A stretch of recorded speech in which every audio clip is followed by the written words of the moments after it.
Hey guys, welcome to my YouTube channel. In this video, I will tell you about how to delete your Gmail account. Step 1, visit your Google account, go to myaccount.google.com, and after you sign in, click data and privacy from the left hand menu.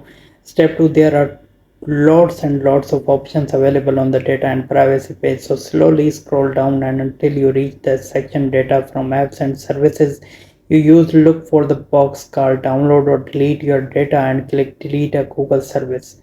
Step 3, check that the email address is related to the account that you want to delete and enter your password, then select next. Step 4, if you want to retain a copy of your emails and data, then be sure to click download your data. Step 5, when you are ready to swing the X down on your Gmail account, click the trash icon next to Gmail.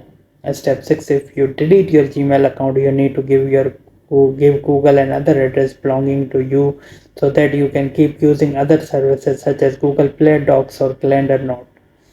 It cannot be another Gmail address or one that is associated with another Gmail account. Click send verification email. Step 7, you receive an email message to the mail account you enter. You need to click a link in the email to confirm that you want to delete your Gmail account. Step 8, if you haven't changed your mind, click the box next to yes, I want to delete and click delete Gmail. Hope this guide will help you. Please leave a like and subscribe this channel for more videos and guides like this. Thank you so much.